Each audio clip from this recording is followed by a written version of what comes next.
All right. Well, I'm going to welcome everyone to the Asian American Chamber of Commerce GovCon webinar series.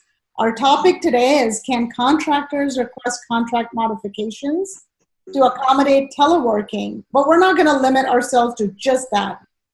Section 3610 is what we're going to talk about. Our speaker today is, I tried to pronounce his name. Our speaker today is Christoph Minarchik, and our moderator is Sherilyn Laban. They have tons of information for us. I'm sure you all have lots of questions. Please type those questions in. We're not taking or not going to turn on audio for our audience. So please type your questions in. This webinar is being recorded. A recording will be emailed out to all registrants and participants. You can still refer back to it. A quick word on the Asian American Chamber of Commerce. We're dedicated to improving the economic development for all businesses. While we call ourselves Asian American Chamber of Commerce, we have members across all socioeconomic categories, all types, and we are dedicated to the economic development of all businesses in the Virginia, DC, Maryland area. AACC facilitates the growth and development of member businesses through networking, business expo, business development workshops, seminars, and other events. You can sponsor AACC webinars, and you can reach out to us to get more information on that. A quick disclaimer about today's webinar here. This webinar is for informational purposes only. We are not providing legal opinions or legal advice. So please do not assume that this is anything other than information. All copyrights apply to these slide decks. A quick word about myself. I'm your host today. My name is Reena Bhatia. I'm the CEO of Proposal Helper and Bid Execs. I've been a board member of Asian American Chamber of Commerce for a little over a year, and I run their GovCon webinar series. I'm not going to spend a whole lot of time on myself because I know you want to get to the topic at hand.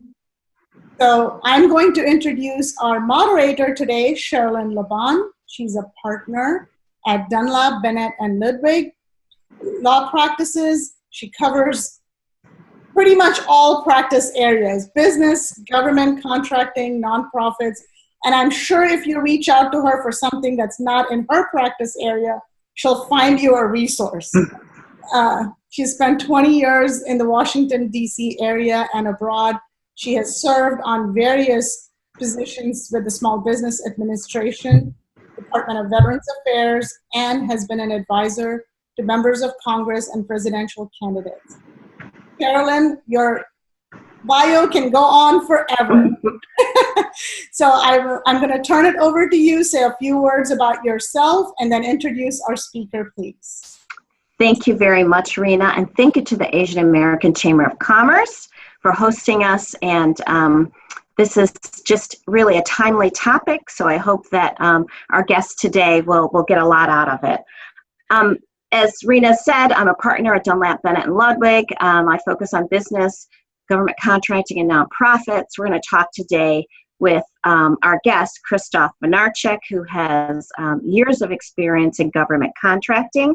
Christoph Minarchik is an attorney, professional instructor, consultant, frequent public speaker, and nationally recognized subject matter expert and prolific author of 50-plus publications on government contracts and acquisitions. He's an experienced expert witness who has provided expert opinions and reports, research covering damages, key findings, and case strategy for complex contracts litigation. Christoph, thank you so much for being with us today. It's really a pleasure having you.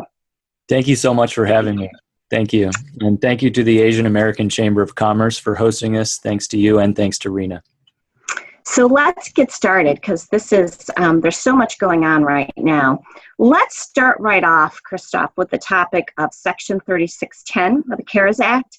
And just let's chat a few minutes about the finer points of the provision and on any updates as we know them as of today. And I preface every webinar during COVID with the conversation with, these are the facts as we know them right now. We know that the facts could very much change the next hour and tomorrow.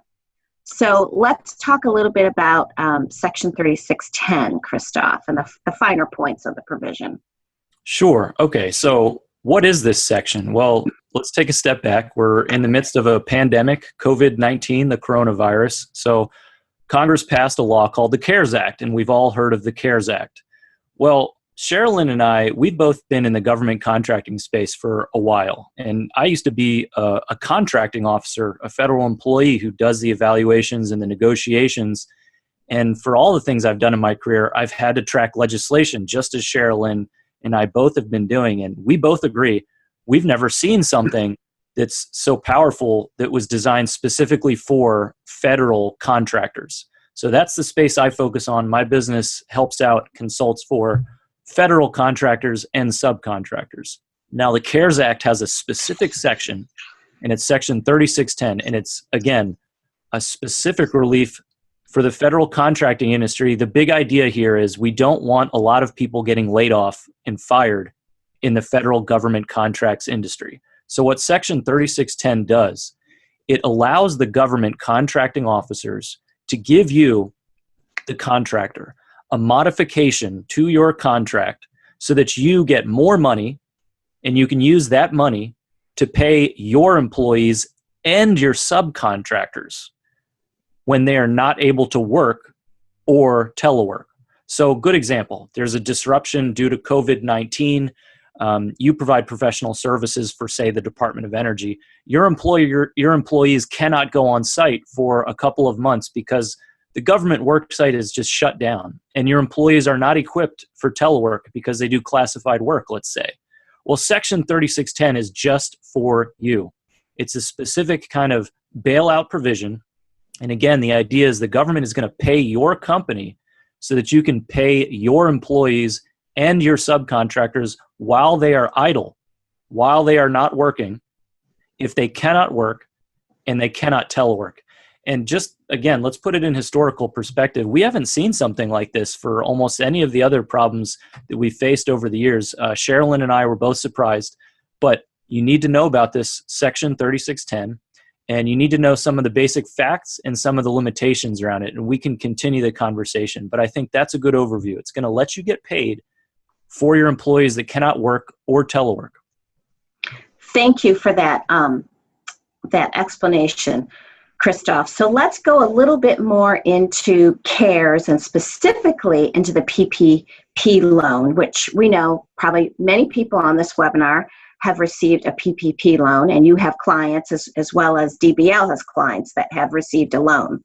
So there is discussion and great concern among small businesses and borrowers who have taken a PPP loan regarding the certifications in the application, Christoph. Yeah. And specifically certifying that a business did not have access to other means of capital. Yeah. How does this particular certification impact government contractors vis-a-vis Section 3610, Christoph? So here's what you need to know. With the PPP, Paycheck Protection Program, that's a separate program than Section 3610. So if you're any type of business, you could get a PPP loan, right? But if you're a government contracts business or maybe a subcontractor, Section 3610 is for you. So you need to remember that you can actually take advantage of both of these programs potentially. But what you have to be very careful about is if you're applying to get the Section 3610 money, the Section 3610 money is specifically for you to pay your employees and subcontractors that cannot work or telework. And as part of that request, the government is going to ask you, are you getting any other sources of funding or financing or help? And the PPP program would be a great example of other sources of funding and help. So if you're going to take advantage of both programs, you need to offset your request when you ask for the Section 3610 funding. Okay, so I have a lot of federal clients as well as, private sector primes and subcontractors. And what my federal clients, the contracting officers, are asking for specifically is for you to submit Did you get a PPP loan? How much money did you get? Did you get maybe a economic injury disaster loan or an EIDL loan? Basically anything that's kind of a special loan or a special entitlement or financing that you're taking advantage of because of this unprecedented situation that we're in. They want you to offset that first before you come up with the final amount that you should be asking for with your Section 3610 request. And let me emphasize the Section 3610 request to pay your idle employees that can't work or telework. You're going to be billing to ask for money for the minimum billing rate, right? So whatever they would have been paid, they can actually get a modification to keep them paid so that you don't have to lay off these employees. But remember, this is a time where your consultant, your lawyer like Sherilyn, your accountant, these are the times where you absolutely need to rely on your consultants, your lawyers, your accountants. You need to get that outside help. Don't do it alone. It's as complicated as it's ever been. And you need to make sure that you separate your requests and your financing and your accounting for all these separate programs. And so, again, in the government contract space, not only can we expect that these programs will be audited and reviewed by perhaps the SBA or Congress or the inspectors general, we can expect that they'll be reviewed so your paperwork has to be spot on. And the other thing to remember also, whenever you're writing anything to the federal government, your invoices, your claims, your request for Section 3610 money, we always have to be concerned with the False Claims Act. So you always want to be as transparent and always as accurate as possible whenever you put anything in writing and you send it to the federal government. Christoph, that was actually the next question is, really, I wanted to get your thoughts on this Treasury Secretary's comments. I believe now it was probably about 3 or 4 weeks ago, saying that those borrowers who took out a PPP loan of $2 million and above can expect an audit from the SBA. But what you're actually articulating for our participants today is that really doesn't matter how much the amount is, that you might expect an audit, and that is why it is very important to keep those very good records, particularly as government contractors, but just in general as PPP loan recipients. Would you agree with that? For both programs, for any programs. So if you're doing PPP, this applies. If you're doing Section 3610, same deal. If you're getting an economic injury disaster loan, you bet. And the unifying thread with all of these, they're very public. They're very much in the news. It's very much a political question. All eyes are on these programs on both sides of the aisle. So you can expect that the government agencies and maybe even Congress or the GAO, they will be following up. So you don't want to be one of the companies that said, oh, I'll just pencil whip this thing. I won't worry too much about my certifications paperwork. I don't think it'll ever even come back. I won't spend time on it. That would be bad advice. You should take it very seriously. You should get the help you need to fill out all of your paperwork correctly. And you also, as always, you need to be following the changes to this, and they're happening very rapidly. The law is changing. The regulatory implementation is changing because we had to move very quickly. There was a national emergency, a global pandemic. Congress, did their best and threw a law over the fence that gave a lot of extraordinary help, right? Well, now it's on the agencies to figure out exactly what are the details of how we implement that. So we're still kind of getting into those details. But what you need to do as a business owner, know the law, know the regulations, get the experts you need to give you that advice, to give you that interpretation, and spend the time, carefully submit your paperwork. Good. Thank you, Christoph, for that. Let's pivot to the discussion of telework, our topic today, and forecast out for a minute, Christoph, in this COVID environment, right? Obviously, mostly everyone now is teleworking. And do we think that people are still going to be teleworking in 6 months, Christoph? And if so, what are the other steps? I mean, I have several sub-questions here, but follow with me for a minute. What are some of the other steps that companies should be taking if they're going to continue in this mode 6 months and even beyond, because right now, the new word is new normal. Yeah. But what does this new normal look like, Christoph? Yeah. So great question. Let me pull out my crystal ball. And first I want to talk about, I want to talk about two big changes. One is the big change to just the GovCon space. And then the other is a huge change to our entire American economy. Right. So first with GovCon, it used to be, 3 months ago, it used to be the case that if you were a contractor, it was a little bit more tough to telework. Some of them telework, don't get me wrong. But generally speaking, I'll give you the real deal. The federal employees generally had more telework than contractors. Well, that's done. That's over now. So the question, can you request a modification to accommodate telework?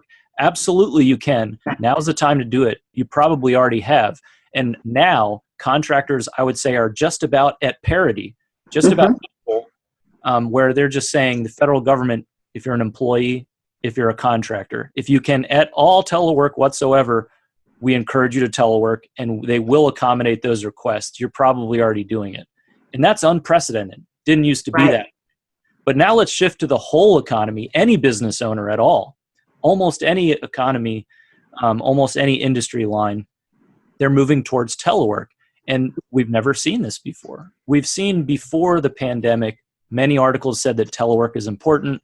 We live in the digital age, but it took a pandemic to really push us into this environment that we're in now.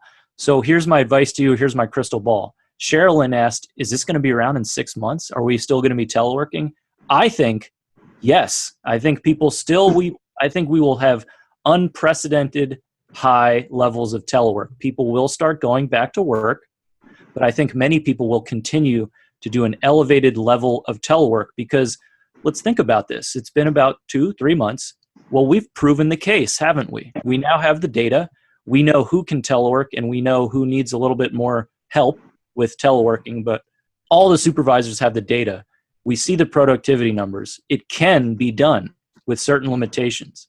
But for you as a business owner, you need to pull out your crystal ball and think about what it's going to be like 6 months, a year, 2 years from now. Now is the time for you to invest in your IT infrastructure, in your cybersecurity, in your software and your hardware that enables your employees and subcontractors to telework, because it was the pandemic that caused us to move into the scene that we're in now. But I think the smart money is telling you that telework's not going away anytime soon, and that means that you have a new responsibility.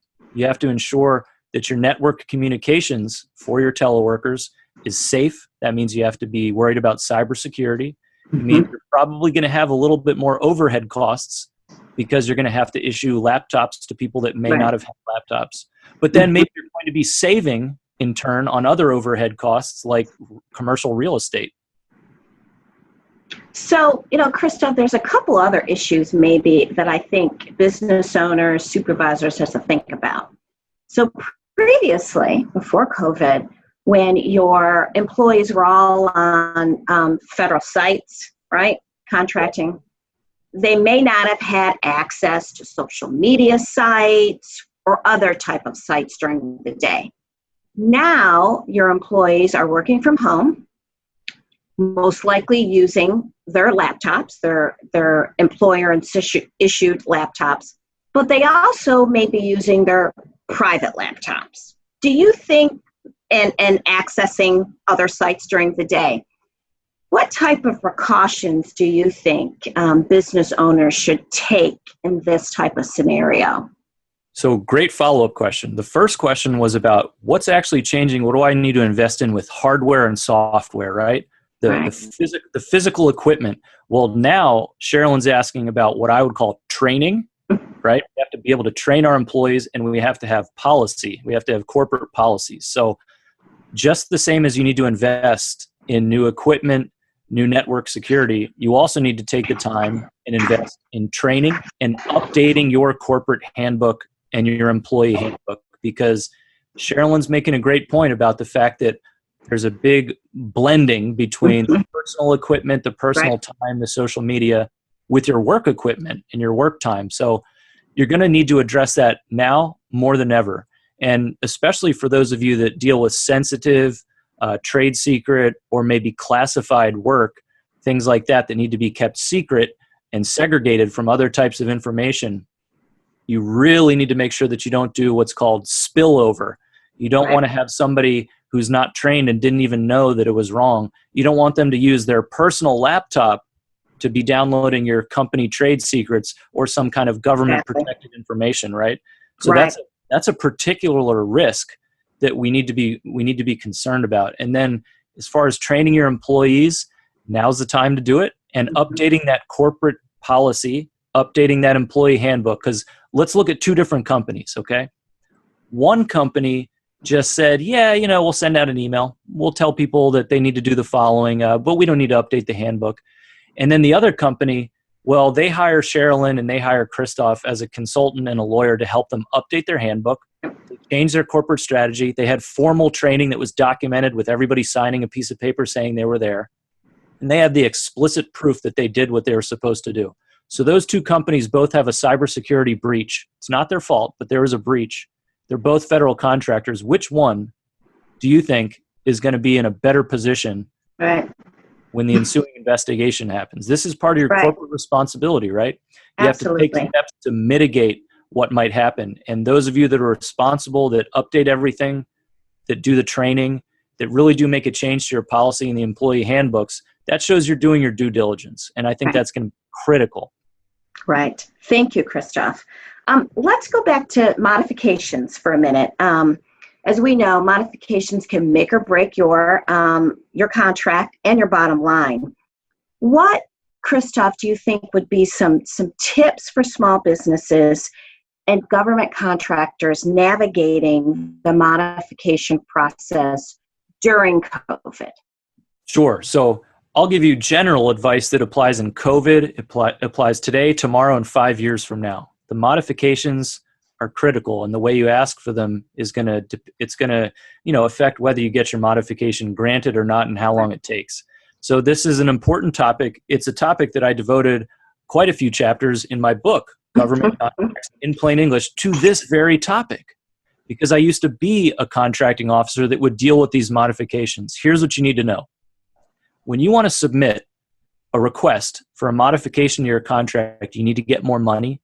Maybe you need to get a schedule extension. Maybe you need some kind of a change. Whatever that request is, you need to understand that you have two lanes. There are two avenues for you to do this formal request. One of them is called a request for equitable adjustment, REA, and one of them is called a claim. Well, a claim is the start of formal litigation under the Contract Disputes Act. And a claim is going to cause the contracting officer to have to write what's called a final decision in writing. So a claim forces the government to answer you within a certain amount of time, probably 90 days in most cases. And it forces the government to give you a written reply. And because it's the first step in litigation, meaning if your claim is denied, you can actually appeal it to the Court of Federal Claims or to the boards of contract appeals. But because it's the first step in litigation, if you were to hire Christoph LLC or if you were to hire Sherilyn to help you put together that claim, you would not be able to bill the costs of the consultant or the lawyer or the accountant that helped you put together the claim. Now, in the other avenue, the REA, the request for equitable adjustment, that's not the start of litigation. It's a formal request, but it does not trigger that final decision, and it does not create something that would later potentially be appealed to a federal court. So in REA, a request for equitable adjustment, it's actually just considered contract administration, which means the costs of hiring an outside consultant like Christoph LLC or Sherilyn or an accountant, those are considered contract administration costs, and you can bill the government for those outside consultant costs if you do an REA. Now, let me tie it all together for you. You're asking for the same thing here. You need a schedule extension. You need another $20,000 or whatever. You could either do an REA or you could do a claim. It's your choice. You're asking for the exact same thing. The difference is if you start first with the REA, you can bill for the amount of money that you hired an outside consultant to help you with. But if you did a claim first, you cannot. So now that you understand that big important difference between the two, this is the take-home advice. I advise my clients to almost always submit the REA first. Do the REA first. See if you can recover that way. It's less adversarial. You can recover outside consultant costs. And then if that doesn't work, then you could turn it into a claim. You could package it as a claim. And it's more forceful. It's the start of formal litigation. It forces the contracting officer to write a final decision. But just knowing the difference between an REA and a claim and having somebody on your side that can guide you through that process, that can make a really big difference. But the takeaway for you, file the REA first. And then if that doesn't work, then convert it into a claim, because your REA will be able to capture those outside consultant costs. Good. Thank you, Christoph. So let's pivot to another question about business-to-business opportunities. So we know that the 3 top federal contracting opportunities in the IT space are cybersecurity, infrastructure, and cloud, right? Yes, I would agree. In your opinion, Christoph, what is the demand now, right? Are you seeing a change during COVID for more increased opportunities? I think I am, because I would say it's only going up. So the biggest IT opportunities out there, and by the way, we're in the DMV, right? IT is a great industry to be in, and it's a huge part of the DMV economy. So we are very well placed in Maryland, DC, and Virginia to take advantage of this. So ears perk up. But what I've been saying in 2018 and what I've been saying in 2019 and what I've been saying in 2020 has been the same thing about IT. You got cloud, you got cybersecurity, and you got IT infrastructure improvements, just improving everything in general for the federal government. Well, in the midst of COVID and teleworking and all this, right? Do you think any of that's going away? No way. It's just becoming more and more important. So on the business to business front, if you're a company that can provide those services such as augmenting cybersecurity, assessing cybersecurity, maybe improving your IT network infrastructure, this is boom time for you. Right. It's boom time for you to sell to the federal government who needs it now more than ever, but it's also boom time for you to sell that to all of your other fellow businesses on a B2B fashion, because they need to get those upgrades as well. And here's a little bit of a hint also. On that cybersecurity front, anybody who's doing DoD contracts, they need to be worried about something called CMMC, Cybersecurity Maturity Model Certification. CMMC, that's for DoD contracts only. In a matter of a few months, it's going to be a yes, no. Do you have CMMC certification? And that's a cybersecurity certification. Mm-hmm. Do you have it? Yes, you can get a DoD contract. Are you not qualified for CMMC? That means you are ineligible. That's a big deal. This is a yes, no requirement. Right. And let me take it just one step further. CMMC is for the Department of Defense. So you might say, oh, I'm in the civilian sector, Department of Energy, Interior. I don't have to worry about that. I would say you're wrong. The way things usually work in the GovCon space, DoD acts first, and they usually implement the policy, and then it gets spread across the rest of the entire government. So again, Sherilyn, let me pull out my crystal ball. Do I think that the DoD is going to protect their cybersecurity only and then not the civilian agencies a few years later? No way. No way. No way. Right. We have just one more question, Christoph, that I have for you. And I want to encourage our participants to start queuing up your questions now, because we're going to wrap up with this last question. We love questions. We encourage them. So start thinking right now what you'd like to ask. So Christoph, the last question I have for you is, we know that the House has passed an update, right? Third round of the CARES Act, or PPP loan, to be more exact. And then on Wednesday, the Senate passed the Paycheck Protection Program Flexibility Act of 2020. Now the title's even longer. So what has been the reaction, in your opinion, Christoph, from contracting officers during this time? So even with the start of the first one, the second one, and now the third one, do you sense that this is even more confusing for them? Is it with each legislation that passes? Is it getting easier? Just what is your sense of how the contracting officers are faring during this time? It's a mess.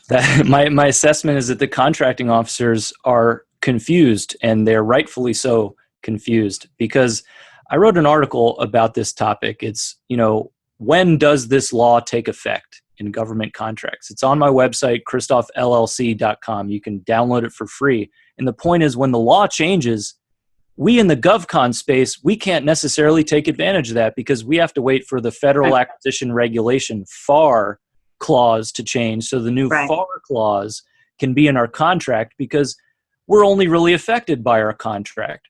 Right. So what you're seeing is this problem, this long chain of law, then regulation, then policy. We're seeing that in real time. And so we have a law that's very public. Everybody can read about it on CNN.com. But the implementation, the implementation of that law is the responsibility of federal agencies. And we've actually seen quite a bit of confusion as the different agencies, they interpret the law and the provisions of the law very differently. So where does that leave you, the business owner? It leaves you in the same place that you always are. And that same place, it means that it is incumbent upon you to have experts out there advising you on the changes to the law, the changes to the regulation, and what you need to do to be compliant. And there's some evergreen topics that Sherilyn and I would harp on any day of the week, any year. Those evergreen topics are: make sure that you're organized, make sure that you take the time and pay attention to certifications, and don't do it alone. Don't think that you can do it alone. Get a team around you. Have an excellent lawyer like Sherilyn on your side. Have a government contract specialist consultant like me on your side. Now is the time where you need to get that help. Right. And a good accountant, because the accountants are the ones that are going to get you through the forgiveness process if you have a PPP loan. Rena, I know that we had some questions that people had kind of pre-screened with you, but I'm going to go ahead and start with our first question here. The first question, Christoph, is: any insight as to whether contracting officers will force companies performing under CPFF contracts to restate indirect rates? So the CPFF, for those listening, that's cost plus fixed fee. So we're talking about cost reimbursement contracts where the government is paying you back your actual reasonable incurred costs. As part of that, you have your direct labor, maybe your hourly rates, and then you have what's called your indirect cost rates, right? Your overhead, your G&A. The question is, do we have to update these because of COVID? Well, I'm going to let my friends over at DCAA, Defense Contract Audit Agency, handle those types of questions. But I really don't know. It's a case-by-case basis. But what I would expect, what I would predict, is that you're probably going to have to update them sometime soon. Maybe it's not now, but I think sometime soon they will be asking you to resubmit. I don't know that for a fact. But why I think they would ask you is the exact reason you're asking the question, right? We suddenly have a big change to our overhead costs due to teleworking and due to disruptions. So I do think there will be a ripple effect. I do think it will affect your indirect rates. I think it already has. So I think the government will, in turn, they might be slow to do so, but I think they will ask you to refresh those. Great. And let me just add, Rena, do we have any other additional questions? We have two others that have come in prior to our webinar, so I'm going to ask you. One is, will there, or aftermath of this whole COVID-19 situation, can it impact the actual contract period of performance? Because while they're getting paid right now, they're keeping their people employed, some may not be fully productive. They may not be able to produce those deliverables. So what happens to the period of performance of the contract? Oh, easy answer. The period of performance gets extended. I mean, if the question is, will I need to get period of performance extensions? Will this change my schedule? Yes, absolutely it will. Like I said, I have federal agency clients, not just government contractor and subcontractor clients. I'm already seeing it. I'm on the ground. It's happening. Many, I would say it's got to be thousands of contractors already are getting period of performance extensions due to COVID. They're getting modifications for telework. They're getting period of performance extensions. They're getting additional money. They're getting stop work orders. They're getting all kinds of changes to their contract. And you are absolutely 101% correct to point out that slowdowns and disruptions means that you miss the schedule. And so, again, some evergreen advice, not just COVID, but if anything out of your control that is not your fault makes you miss the schedule, that entitles you to an equitable adjustment, to a contract modification. So if things are not your fault and they're out of your control, you can always ask for that modification, that accommodation to extend the period of performance. Good. Here's another question, Christoph, from one of our participants today. If you're operating under an FFP contract, does 3610 apply? Great question. Yes, it does. So for those out there listening, FFP, firm fixed price. Somebody asked about the cost reimbursement contracts. Now they're asking about firm fixed price contracts. Yes. So they gave very specific guidance. Section 3610 does apply if you have a firm fixed price contract. Yes, it does. It also does apply if you have a cost reimbursement contract. Yes, it does. And I'll ask the next question. What if I have a time and materials government contract? Yes, it does apply. And I'll even throw in a bonus. Section 3610 applies to procurement contracts that are firm fixed price, cost reimbursement, time and materials, whatever. But it also applies to other transactions. If any of you have that special type of R&D instrument called an other transaction, that was actually written into the law as well. So contracts, other transactions, any type of payment arrangement, yes, Section 3610 applies. Wonderful. Thank you for that clarification. Rena, do we have any other questions in the queue?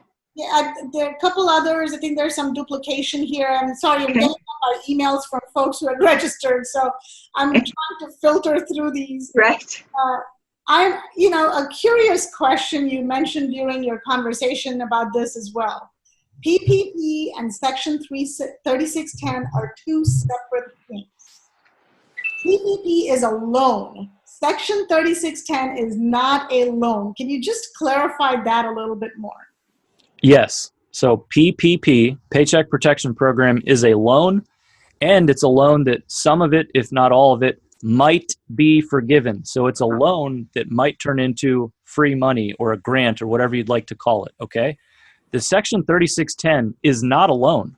Section 3610 is something that almost entitles you to a modification for more money on your contract. So Section 3610 doesn't mean that the government must give you this modification to pay your employees that are idle, but it means that the government may give you modification to give you extra money to pay your employees and subcontractors that are not working. So Section 3610 is, I don't want to call it free money, but Section 3610 is not a loan. Section 3610 is a way for you to get more money on your contract to make sure that you don't lay off your employees.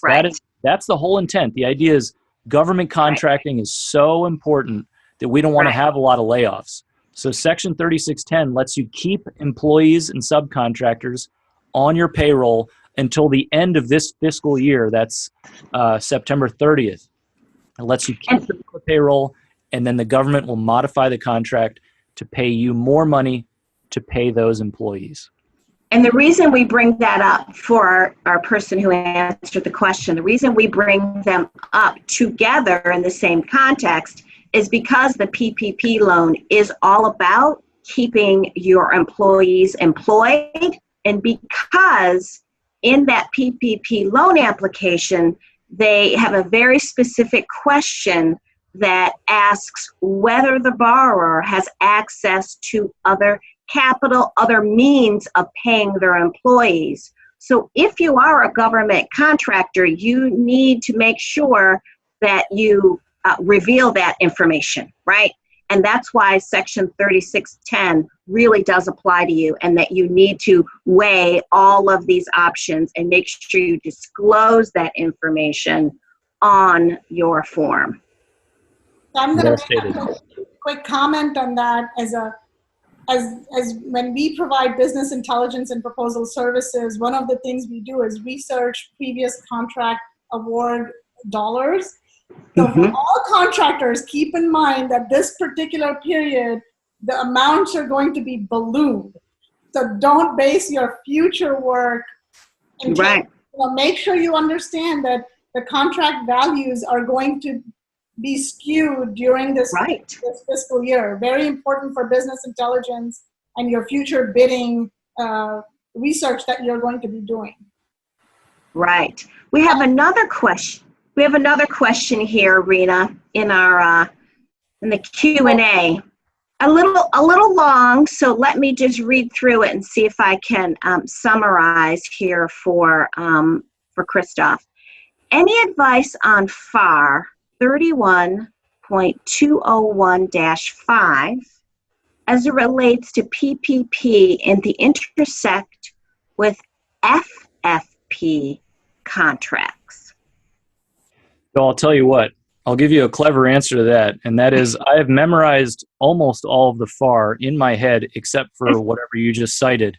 And because the FAR is so difficult to understand and memorize in your head, that's actually why I wrote this book, Government Contracts in Plain English. So if you like what you've been hearing today, I think you should check out my book, Government Contracts in Plain English, selling very well on Amazon. But as far as the question about that specific FAR citation, I don't have that in the top of my head. I can't help you. Yeah, she gives this particular gives a little bit more.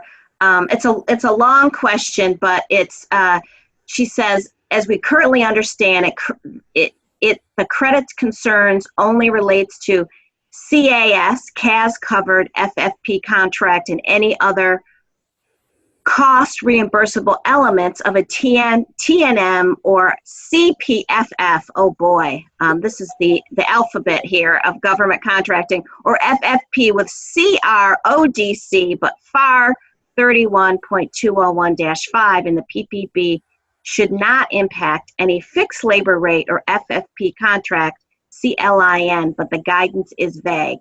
So the net from all this, even if anyone doesn't understand all of these codes, is the guidance is vague.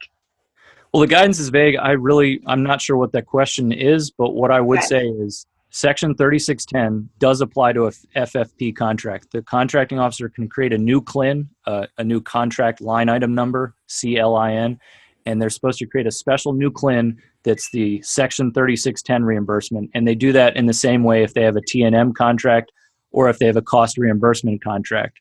So again, I'm not sure what the specifics of that question is, but if you have a cost reimbursement, time and materials, or an FFP contract, you are still eligible to get this extra money, to get this modification using Section 3610. So I encourage you to act now or very soon. Put in that request for equitable adjustment and try to get that Section 3610 modification.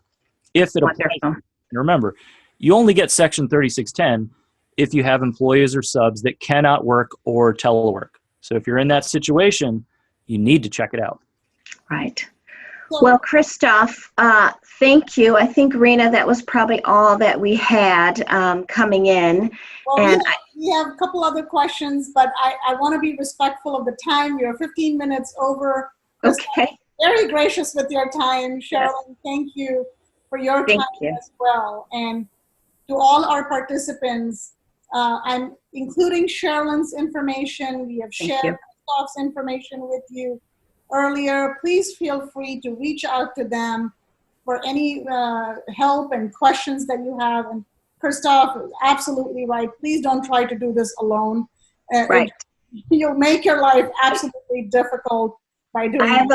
I have a plug here, Rena, for Christoph's book, which I'm reading, and I just find it so helpful. It really is Government Contracts in Plain English. You know, we just heard that last question that was very, detailed. And again, the government contracting world is full of lots of acronyms, and Christoph breaks everything down very well here. So I thank you to I thank all of our participants today. And again, thank you to Rena and the Asian American Chamber of Commerce, and of course to Christoph for spending time with us today.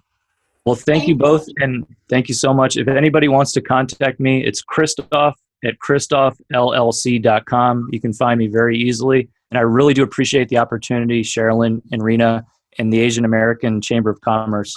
This was great. I loved it. Thank you so much. Take care. And Thank you. just as a reminder to all participants, this webinar was recorded. We will be sharing the recording with everyone. There weren't a huge number of PowerPoint slides. No death by PowerPoint here. The recording and the audio will be available on multiple platforms, and we will share the links with all of you. Thank you for your time today and participation. Thank you. Bye-bye. I would like to take this opportunity to thank all the contracting committee members for their dedication and support to make AACC Government Contracting webinar series possible.